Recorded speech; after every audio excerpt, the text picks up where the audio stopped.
Jayashree Liberty Hospitals, on the occasion of 11th anniversary, free OP consultation and 20% discount in OP. Contact. నమస్తే, welcome to Suman TV. నేను మీ సాయి భైరి. జమ్మూ కాశ్మీర్లోని పహల్గామ్లో జరిగినటువంటి ఉగ్రదాడికి సంబంధించి యావత్ దేశం కూడా తీవ్ర దిగ్భ్రాంతులకు గురైంది. దీనిపైన ముక్తకంఠంతో ఖండిస్తున్నారు. అసలు పహల్గామ్లో ఇంత భారీ ఎత్తున విధ్వంసానికి గల కారణాలేంటి? ఉగ్రవాదులు అంత ఈజీగా ఆ ప్రదేశానికి ఎందుకు వెళ్ళారు? ఆ ఘటన జరిగిన చాలా సమయానికి కానీ ఇతరులకు బయట ప్రపంచానికి తెలియకపోవడానికి గల కారణాలేంటి? అసలు పెహల్గామ్ అనేటువంటి ప్రదేశం ఎక్కడుంది? అక్కడ నెట్వర్క్స్ ఉంటాయా? అన్ని మొబైల్స్ కూడా సిగ్నల్స్ ఉంటాయా? దీనికి సంబంధించి పూర్తిగా మాట్లాడదాం. జస్ట్ ఒక 20 days క్రితమే అదే ప్రాంతంలో, ఇప్పుడు ఎక్కడైతే ఉగ్రవాదులు దాడి చేశారో ఎగ్జాక్ట్గా అదే లొకేషన్లో, అదే ప్రాంతంలో, అదే సిచ్యువేషన్లో మా కొలీగ్ సీనియర్ జర్నలిస్ట్ విజయ్ కూడా 20 days క్రితం ఫ్యామిలీతో అక్కడికి వెళ్ళి రావడం జరిగింది. అక్కడ ప్రదేశాలకు సంబంధించిన పూర్తి వివరాలు తెలుసుకుందాం. ఇప్పుడు ఉగ్రవాదులు దాడి చేసిన దానికి సంబంధించి కూడా అన్ని ప్రాంతాలు కూడా తనకు అక్కడ చూసినటువంటి ప్రాంతాలు కాబట్టి తనతో మాట్లాడదాం. విజయ్, హాయ్. సో ఈరోజు దారుణమైనటువంటి ఘటన పెహల్గామ్లో జరగడం, మీరు అనుకోకుండా 20 days బ్యాక్ అక్కడికి వెళ్ళి రావడం, అందరూ చాలామంది ఫ్యామిలీస్ అందరూ కూడా మంచిగా అక్కడ బాగుంటుంది పర్యాటకంగా అని చెప్పేసి ఎంజాయ్ చేయడానికి వెళ్తుంటారు. అలాంటి ప్రదేశంలో ఈరోజు దాడి జరగడం, మీకున్నటువంటి ఎక్స్పీరియన్స్, మీరు చూసినటువంటి ప్రాంతాల ద్వారా ఈ ఉగ్రవాదులు చేసినటువంటి దాడి ఎక్కడి నుంచి జరిగింది? మీరు అక్కడ ఉన్నటువంటి పరిసర ప్రదేశాలని ఎట్లా చూస్తారు? ముఖ్యంగా సాయి, నిజంగా ఇలా ఒక వీడియో చేయడం అనేది నిజంగా చాలా ఒక బ్యాడ్ ఎక్స్పీరియన్స్గా చెప్పాలి. అంటే ప్రతి ఒక్కరు కూడా కాశ్మీర్ అనేది ఒక భూతల స్వర్గంగా మనం ఇండియాలో చెప్తుంటాం. అయితే అక్కడ ఉన్నటువంటి పాకిస్తాన్ ఇష్యూ, మిలిటెంట్స్ ఇష్యూ ఉంది కాబట్టి అందరూ కూడా కాశ్మీర్కి పోవాలంటే చాలామంది ఆలోచిస్తారు. అయితే ఇటీవల గత కొన్ని సంవత్సరాల నుంచి కాశ్మీర్లో ప్రశాంతమైనటువంటి వాతావరణం ఉంది. ఫ్యామిలీస్ అందరూ కూడా ఇప్పుడు కాశ్మీర్కి వెళ్ళొచ్చు. మిగిలినటువంటి ఏదైతే హిమాచల్ ప్రదేశ్కి, మనం మనాలికి, అలాంటి వాటికి ఎలా వెళ్తామో ఇప్పుడు కాశ్మీర్కి కూడా చాలా ఫ్రీగా వెళ్ళేటువంటి సౌలభ్య పరిస్థితులు అక్కడ ఉన్నాయి. నేరుగా అక్కడికి నేను ఫ్యామిలీతో దాదాపు సరిగ్గా 20 రోజుల కిందట ఇదే ప్రాంతానికి నేను ఫస్ట్ కాశ్మీర్కి వెళ్ళిన మొట్టమొదటి రోజే అక్కడికి వెళ్ళడం జరిగింది. ఇది ఏదైతే పహల్గామ్ అనేది ఒక మినీ స్విట్జర్లాండ్గా చెప్తారు. జనరల్గా స్విట్జర్లాండ్ ఎలా ఉంటుందంటే చుట్టూ కొండలు, ఇక్కడ మనం చూపిస్తున్నాం కదా, చుట్టూ కొండలు ఉంటాయి, మధ్యలో మైదాన ప్రాంతం ఉంటుంది. ఈ మైదాన ప్రాంతం అంతా కూడా చాలా గ్రీనరీగా ఉంటుంది. ఇప్పుడు మనం లాన్ వేస్తే ఎలా ఉంటుందో, పచ్చగడ్డి వేస్తే ఎలా ఉంటుందో, ఆ లాన్ లాగా మొత్తం అంతా కూడా ఒక ల్యాండ్స్కేప్ చూడడానికి చాలా అద్భుతంగా ఉంటుంది. అయితే ఎగ్జాక్ట్గా ఈ లొకేషన్కి వెళ్ళడానికి చూస్తే శ్రీనగర్ నుంచి పహల్గామ్కి దాదాపుగా 85 కిలోమీటర్లు ఉంటుంది. ఇది పహల్గామ్ వరకు వెళ్ళడానికి ప్రత్యేకంగా కొన్ని మనం పర్సనల్గా ప్రైవేట్ వెహికల్స్లో వెళ్ళాలి. అక్కడికి వెళ్ళేటువంటి క్రమం చూస్తే శ్రీనగర్ నుంచి చూస్తే ఉత్తరం వైపు ఉంటుంది, అంటే దక్షిణం వైపు ఇది కాశ్మీర్ అని చెప్పాలి ఈ ప్రాంతం. ఇక్కడికి మనం పుల్వామా అటాక్ జరిగింది చూసారా, ఆ పుల్వామా ప్రాంతం మీదుగానే పహల్గామ్కి చేరుకోవాల్సి ఉంటుంది. అలాగే అనంతనాగ్ జిల్లా కేంద్రానికి సమీపం నుంచే అక్కడ కట్ తీసుకొని పహల్గామ్ ప్రాంతానికి వెళ్ళాలి. అయితే ఇక్కడ పహల్గామ్ ప్రాంతంలో ఏంటంటే చుట్టూ గ్రీనరీ ఉంటుంది, చుట్టూ పొడవాటి చెట్లు ఉంటాయి, ఆ చెట్లు వెనక మనకి మంచు పర్వతాలు ఉంటాయి, ఆ మధ్యలో చాలా పచ్చదనంతో కూడుకున్నటువంటి ప్రదేశం. అయితే ఇక్కడికి వెళ్ళాలంటే పహల్గామ్ నుంచి బైసరన్ ప్రాంతం అంటారు దీన్ని. బైసరన్ ఎగ్జాక్ట్ గా ఎక్కడైతే అటాక్ జరిగిందో దీన్ని బైసరన్ అంటారు. అంటే ఇది పహల్గామ్ నుంచి దాదాపు 6 కిలోమీటర్లు ఉంటుంది. ఇక్కడికి వెళ్ళాలంటే ఎలాంటి వెహికల్స్ ని ఇక్కడ అలో చేయరు, అలాగే రోడ్స్ కూడా ఉండవు. ఎక్కడైతే ఇప్పుడు అటాక్ జరిగిందో ఈ ప్లేస్ కి వెళ్ళడానికి బైక్ కానీ, ఈవెన్ కార్ కానీ, ఎలాంటి ట్రక్స్ కానీ, ఏ వెహికల్స్ అయితే వెళ్ళలేవు. కేవలం అక్కడికి వెళ్ళడానికి గుర్రాల మీద మాత్రమే వెళ్ళాలి. గుర్రాలని అక్కడ స్థానికంగా ఉన్నటువంటి వారందరూ కూడా ఇది ఒక ఉపాధిగా మలుచుకున్నారు. దాదాపు కొన్ని వందల సంఖ్యలో అక్కడ గుర్రాలు ఉంటాయి. ఆ గుర్రాల మీద ఇక్కడికి వచ్చేటువంటి ఎవరైతే టూరిస్టులు ఉంటారో పహల్గామ్ నుంచి బైసరన్ ప్రాంతానికి దాదాపు 6 కిలోమీటర్లు ఉంటుంది. ఆ వెళ్ళేటువంటి మార్గం కూడా ఎలా ఉంటుందంటే చాలా ఎత్తైన బండరాళ్ళు ఉంటాయి, ఏటవాలుగా ఉంటాయి. ఈ ఏటవాలుగా ఉన్నటువంటి ప్రాంతం నడవడానికి కూడా వీలు పడదు. కేవలం గుర్రాల మీద మాత్రమే వెళ్లాల్సినటువంటి పరిస్థితి. ఆ గుర్రంలో వెళ్తున్నప్పుడు కూడా ఎక్కడ మనం జారి లోయలో పడిపోతామా అనేటువంటి ఒక భయాందోళన ఉంటుంది. చాలా అడ్వెంచరింగ్ గా ఉంటుంది. అందులో ఫ్యామిలీస్ తో, మహిళలతో, పిల్లలతో, మన సొంత ఫ్యామిలీతో అలా వెళ్తుంటే ఆ ట్రిప్ అయితే అసలు లైఫ్ లో ఒక మెమరబుల్ గా ఉంటుంది. ఇదో చూడండి, ఈ గుర్రాల మీద వెళ్ళి ఆ ప్రాంతానికి 6 కిలోమీటర్ల పైన కొండ మీద ఉన్నటువంటి ఈ మినీ స్విట్జర్లాండ్ గా పిలుస్తున్నటువంటి బైసరన్ ప్రాంతానికి వెళ్ళాలి. అక్కడ దాదాపుగా ఒక 10 కిలోమీటర్ల వైశాల్యం ఉంటుంది. ఆ ప్రాంతాన్ని ఒకసారి మనం చూపించే ప్రయత్నం చూస్తే, మనం ఆ ఫోటోలో చూస్తే ఇలా ఒక 10 కిలోమీటర్ల ప్రాంతం వ్యాసార్థంలో చాలా ఓపెన్ గా ఉంటుంది. ఇక్కడ సిగ్నల్స్ ఉంటాయా, ఫోన్ సిగ్నల్స్ గానీ? మనం ఫస్ట్ ఆఫ్ ఆల్ ఇంకొక విషయం కూడా చెప్పాలి. కాశ్మీర్కి వెళ్ళగానే అందరూ మనం వేరే స్టేట్ లోకి వెళితే వెళ్ళగానే అక్కడ మనకి యాజ్ ఇట్ ఈస్ గా మనకి రోమింగ్ సిగ్నల్స్ అన్ని కూడా పనిచేస్తాయి. కానీ జమ్మూ అండ్ కాశ్మీర్కి వెళ్ళంగానే ప్రీపెయిడ్ సిమ్లు వర్క్ చేయవు. ఓకే. కేవలం పోస్ట్ పెయిడ్ ఉన్నటువంటి నెట్వర్క్ ఉన్న సిమ్లు మాత్రమే అక్కడ పనిచేస్తాయి.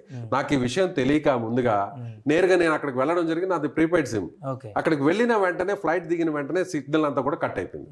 అక్కడికి వెళ్ళిన తర్వాత వాళ్ళు ఏం చెప్పారంటే ఇక్కడ ఉగ్రవాద కార్యకలాపాలు ఉంటాయనేటువంటి ఉద్దేశంతో అక్కడ ప్రభుత్వం ఏం చేసిందంటే ముందస్తు జాగ్రత్తగా ప్రీపెయిడ్ సిమ్ ని అలో చేయకుండా కేవలం పోస్ట్ పెయిడ్ అడ్రస్ రిలేటెడ్ గా ఉండేటువంటి ఒక పోస్ట్ పెయిడ్ సిమ్ మాత్రమే అక్కడ నెట్వర్క్ పనిచేస్తుంది.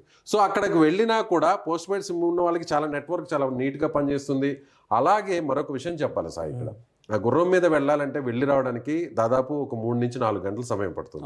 వెళ్ళడానికి 1.5 గంట 1 గంట సమయం పడుతుంది, రావడానికి 1 గంట సమయం పడుతుంది, అక్కడ ఉండడానికి 1 గంట 2 గంటలు ఉంటారు. వీలు ఉండదు. ఓపెన్ ప్లేస్ మన ఫారెస్ట్ ప్లేస్ ఎలా ఉంటుందో అలాంటి ప్లేస్ అది. అయితే అక్కడ చూస్తే కొంతమంది కొన్ని స్టాల్స్ పెట్టుకో ఉంటారు. స్టాల్స్ మనం ఎలా అంటే అక్కడికి వెళ్ళిన టూరిస్టులకి ఏదైనా ఫుడ్ ఇవ్వడం కోసం అందరూ కూడా ఉదయం నుంచి బయలుదేరుతారు. వెళ్ళేసరికి మధ్యాహ్నం అవుతుంది కాబట్టి మధ్యాహ్నం సమయంలో అక్కడ భోజనం లాంటిది ఏదైనా స్నాక్స్ తినడానికి న్యూడిల్స్ ఫ్రైడ్ రైస్ ఇలా రకరకాల ఆహార పదార్థాలు అక్కడ అమ్ముతుంటారు. దానికోసం కొన్ని గుడారాల్లాగా ఒక స్టాల్స్ ఏర్పాటు చేస్తుంటారు. ఆ స్టాల్స్ కి దగ్గరలోనే ఉన్నటువంటి ప్లేస్ లో స్టాల్స్ దగ్గర నుంచి అటాక్ జరిగింది అనేది మనకు చాలా క్లియర్ కట్ గా మనకు అనిపిస్తుంది. ఎందుకంటే ఈ ప్లేస్ ఒకసారి చూస్తే ఇది ఒక 10 కిలోమీటర్ల వ్యాసార్థంలో ఈ ప్రాంతం అంతా ఉంటుంది. ఒకవేళ ఫైర్ ఓపెన్ చేస్తే తప్పించుకునేటువంటి మార్గమే లేదు.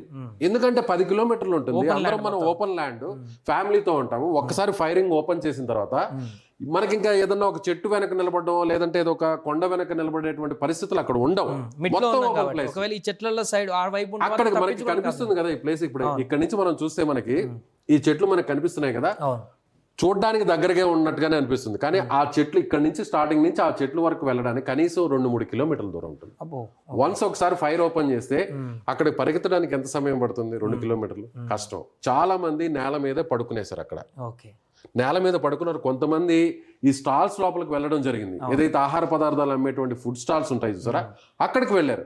అక్కడికి వెళ్ళి నేల మీద పడుకున్నా కూడా అక్కడికి కూడా వచ్చి ఉగ్రవాదులు వాళ్ళ పేర్లు అడిగి పడుకున్నటువంటి వారందరినీ కూడా హిందువులా కాదా అని వాళ్ళ పేర్లు అడిగి అక్కడ కూడా ఆ స్టాల్స్ లోపల దాక్కున్న వారిని కూడా కాల్చి చంపడం జరిగింది. నిజంగా ఈ అటాక్ వల్ల ఒక్క మాట అయితే చెప్పాలి సాయి, ఎందుకంటే ఈ అటాక్ వల్ల స్థానికులు పూర్తిగా నష్టపోతున్నారు. అక్కడ ఉండేది మొత్తం 99% ముస్లింసే. హిందువులు అనేవాళ్ళు పండిట్స్ అనేవాళ్ళు అక్కడ లేరు. 0.01% మాత్రమే అక్కడ వేరే మతస్థులు ఉన్నారు. సో ఇప్పుడు అటాక్ జరగడం వల్ల ఇక ఎవరు కూడా కాశ్మీర్కి వెళ్ళాలంటే సాహసం చేయరు. మనకి కాశ్మీర్ వెళ్ళాలంటే సింగిల్ గా ఇండివిజువల్ గా మనం బ్యాచిలర్స్ వెళ్ళం, ఫ్యామిలీతోనే వెళ్తాం. ఎందుకంటే జీవితంలో ఒకసారి చూడాల్సినటువంటి ప్రాంతం కాశ్మీర్ కాబట్టి సో ఖచ్చితంగా మనం భార్య పిల్లలతోనే వెళ్తాం.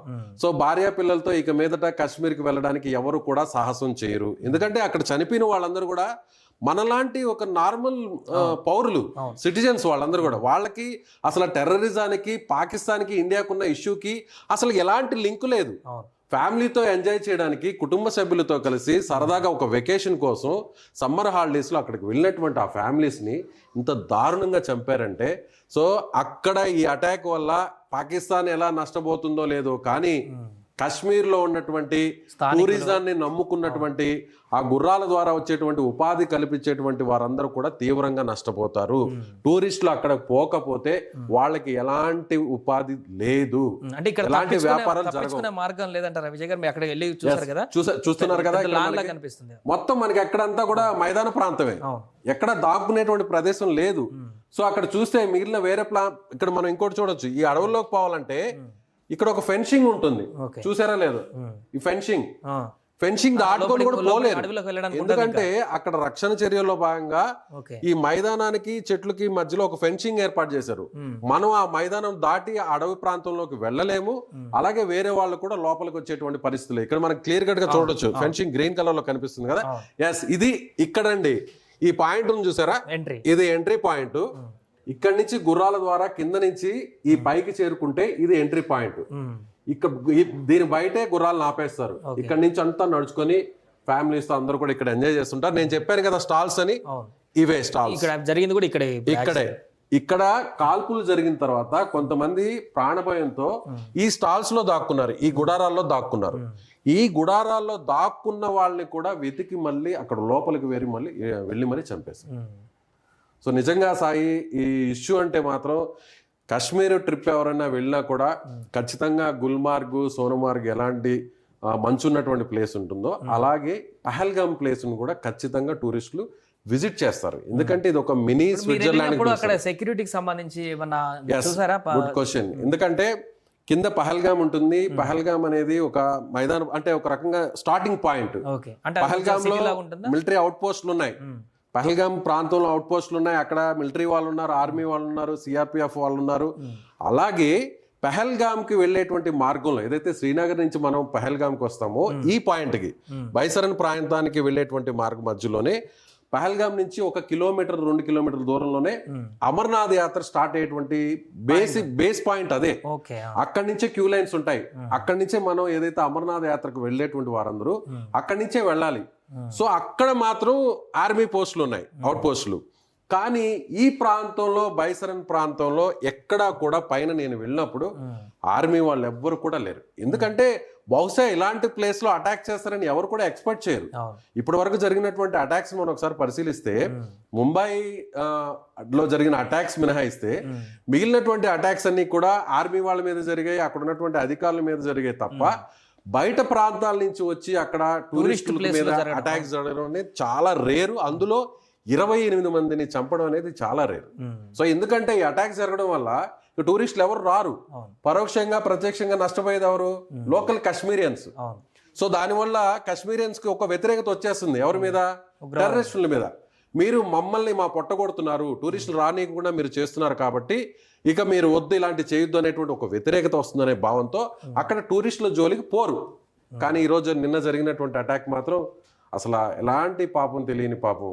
నిజంగా అలాంటి వారి మీద లోకల్ టెర్రరిస్టులు కావచ్చు, పాకిస్తాన్ టెర్రరిస్టులు కావచ్చు అటాక్ చేయడం అనేది చాలా బాధాకరం. Right. Thank you Vijay. So అది మొత్తానికి పహల్గామాలో జరిగినటువంటి ఇన్సిడెంట్కి సంబంధించి తన అనుభవాలను కూడా పంచుకున్నారు. 20 రోజుల క్రితమే వెళ్ళినటువంటి విజయ్ అక్కడ పరిసర ప్రాంతాలలో బై మిస్టేక్లో ఇంకా 20 days బ్యాక్ ముందే వెళ్ళారు. కానీ ఈరోజు విజయ్ అక్కడ ఉంటే ఇంకా అలాంటి పరిస్థితి ఉండదు కూడా ఊహించడానికే భయంకరం ఉన్నటువంటి పరిస్థితి. ఏదేమైనా కూడా ఈరోజు అంతమంది ప్రాణాలు పోవడం మాత్రం విషాదకరంగా మారింది. దీనికి ఖచ్చితంగా రివెంజ్ తీర్చుకోవాల్సిందే అంటూ కూడా ప్రతి ఒక్క ఇండియన్ కూడా కామెంట్ చేస్తున్నారు. కేంద్ర ప్రభుత్వం దీనికి సంబంధించి ఎలాంటి నిర్ణయం తీసుకుంటుందో కూడా ఆసక్తిగా ఎదురు చూస్తున్నారు.